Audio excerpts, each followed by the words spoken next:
izinkan kami selaku grup 1 yang terdiri dari kelompok pertama, kelompok kedua sampai kelompok ketiga ingin mempresentasikan hasil diskusi kami, yaitu konten terakhir atau makalah yang terakhir yang berjudul hakikat, struktur, dan fungsi dakwah sebagai sistem. Oke, disusun oleh grup 1 next. Di sini kami akan memperkenalkan anggota kelompok kami sebelum melanjutkan ke presentasi. Yang pertama ada saudara Fayus.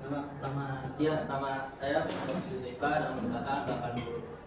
Nama saya Abdullah Herianto dengan di belakang 91. Nama saya sendiri Muslim Nasri di belakang 102. Nama saya Yaya Fitrian di belakang 104, 106. Nama saya Monidah Fitriana di belakang 99. Nama saya Wardi Fitriani di belakang 88. Nama saya Sabila Sadaisman di belakang 86. Oke, selanjutnya tanpa panjang kalam akan kita presentasikan hasil diskusi kami. Oke. Teman-teman, yang pertama itu ada hakikat dakwah. Nah, hakikat dakwah adalah mengajak manusia kepada ajaran Allah Subhanahu wa taala. Dakwah merupakan salah satu pilar terpenting dalam Islam. Tanpa dakwah, Islam tidak akan berkembang dan tersebar di seluruh dunia. Secara hakikat, dakwah Islamiyah merupakan aktualisasi iman yang dimanifestasikan dalam kegiatan manusia beriman dalam masyarakat melalui cara tertentu.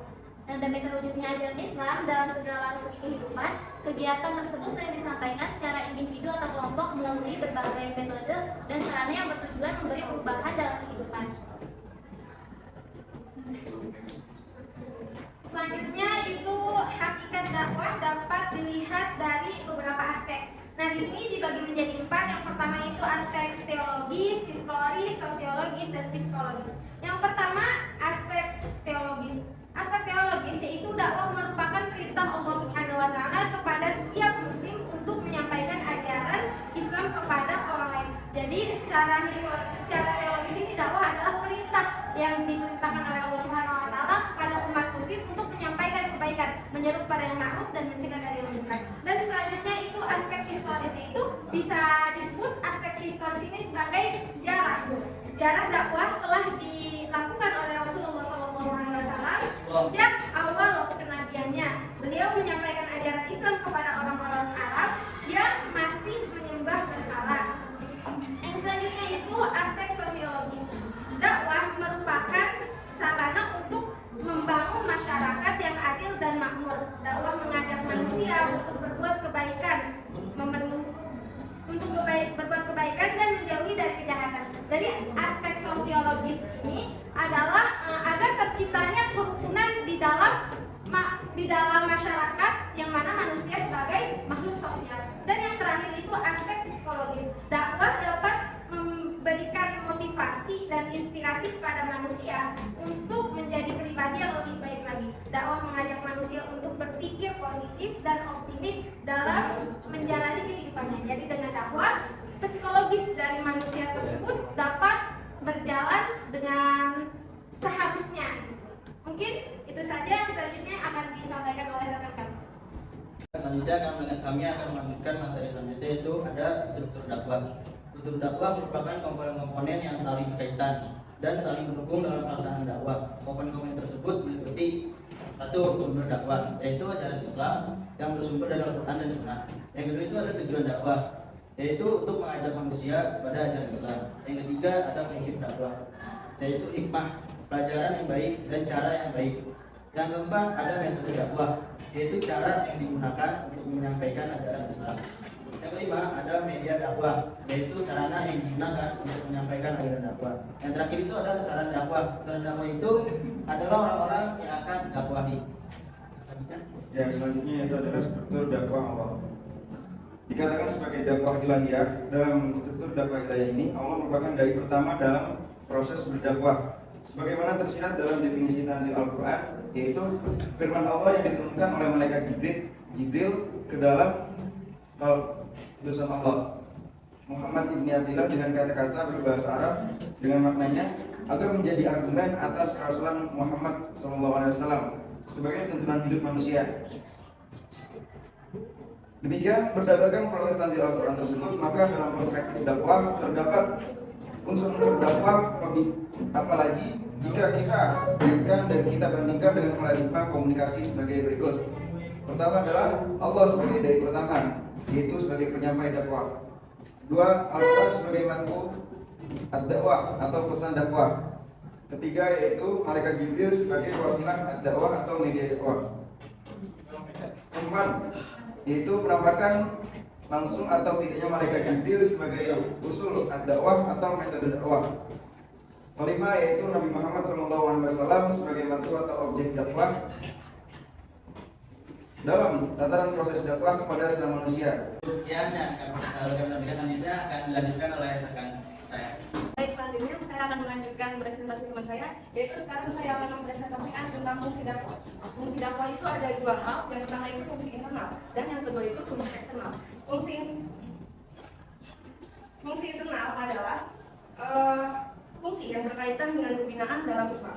Fungsi internal dakwah meliputi fungsi pendidikan, lalu fungsi pembinaan, lalu fungsi pemersatu. Lalu ada fungsi eksternal. Fungsi eksternal yaitu dakwah bil hikmah. Yang kedua ada dakwah bil mau'izah dan hasanah. Yang ketiga ada dakwah bil qudwah. Selanjutnya akan dilanjutkan oleh Pak Ode. Selanjutnya adalah sistem dakwah. Sistem berasal dari kata sistem, dan sistema.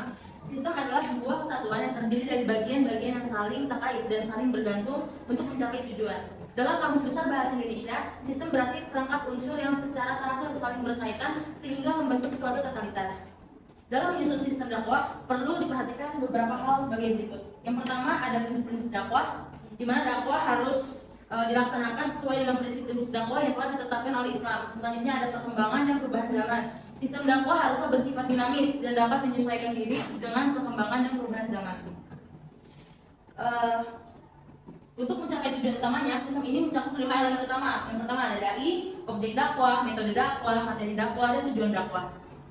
Dai adalah mereka yang bertanggung jawab untuk menyampaikan pesan Islam dengan cara yang jelas, persuasif, dan berdampak.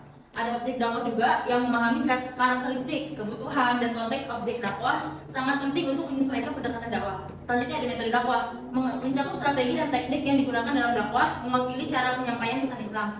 Lanjut ada materi dakwah, adalah isi pesan Islam, menjadi inti dari kegiatan dakwah. Yang terakhir ada tujuan dakwah.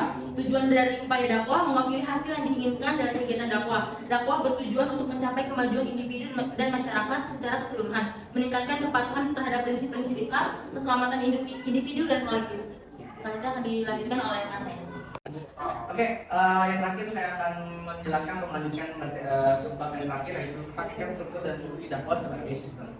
Oke, terpampang jelas di dalam slide ini, dakwah merupakan salah satu pilar terpenting dalam Islam. Dakwah memiliki hakikat, struktur, fungsi, dan sistem yang jelas. Dakwah harus dilaksanakan secara sistematis dan terencana agar dapat mencapai tujuan yang diinginkan. Dakwah sebagai suatu sistem berfungsi melalui interaksi dinamis dan koordinasi kelima komponen tersebut yang tadi teman kami sampaikan, yang ada dai, objek dakwah, metode dakwah, materi dakwah, dan yang terakhir adalah tujuan dakwah. Lanjut, para dai yang dibekali dengan pengetahuan, keterampilan, serta kualitas pribadi menggunakan metode yang tepat dan pendekatan yang sesuai untuk menyampaikan materi dakwah secara efektif kepada objek dakwahnya. Maksudnya dari penyampaian yang efektif itu kita harus tahu penyampaian dakwah kita ini kepada siapa kita menyampaikannya. Kalau misalkan kepada anak kecil harus bagaimana sih kita bahasa tutur katanya dan isi materi dakwahnya agar bisa disampaikan kepada anak kecil tersebut. Beda lagi kalau misalkan sama orang dewasa, bagaimana materinya yang ingin disampaikan untuk orang dewasa, tutur bahasanya, dan cara menyampaikannya agar mereka ini bisa paham. Dan lanjut, memahami dakwah sebagai suatu sistem memberikan kerangka kerja bagi penjangkauan Islam yang efektif. Hal ini menekankan keterkaitan berbagai elemen, memastikan bahwa upaya dakwah bersifat komprehensif, strategi berorientasi pada tujuan dan dapat disesuaikan. Dengan mengenali sifat dakwah yang sistematik, individu dan organisasi dapat terlibat dalam kegiatan dakwah yang bermakna dan berdampak, berkontribusi terhadap kemajuan individu, kemajuan masyarakat, dan realisasi nilai-nilai Islam di dunia. Jadi kesimpulan dari hakikat sebagai dakwah sebagai sistem struktur dakwah. Ya, jadi kesimpulannya itu adalah hakikat dakwah merupakan menyampaikan ajaran agama Islam dan mengajak manusia untuk mengenal dan mengamalkan ajaran tersebut. Tujuannya adalah untuk membimbing umat menuju kebaikan, kebenaran, dan keselamatan akhirat. Serta metode dan media dakwah perlu diadaptasi sesuai dengan perkembangan sosialisasi budaya dan teknologi sehingga mencerminkan kebutuhan untuk kontekstualisasi pesan agar tetap relevan dan dapat diterima oleh sasaran dakwah. Evaluasi berkala terhadap metode dan media dakwah, pembaruan dan peningkatan konstan diperlukan agar dakwah tetap sesuai dengan kebutuhan zaman. Dan yang terakhir, penggunaan metode dan media dakwah yang tepat dapat membawa dampak positif kepada masyarakat, membangun pemahaman yang lebih baik tentang Islam dan merangsang perubahan positif dalam perilaku dan pandangan hidup di seluruh dunia. Oke? Itu kesimpulannya. Cukup sekian dari kelompok kami. Apabila ada terdapat kekurangan dalam presentasi kami ataupun slide yang terpampang di belakang kami mohon maaf yang sebenarnya. Kurang lebihnya mohon maaf. Kami selaku grup 1 pamit undur diri. Wassalamualaikum warahmatullahi wabarakatuh.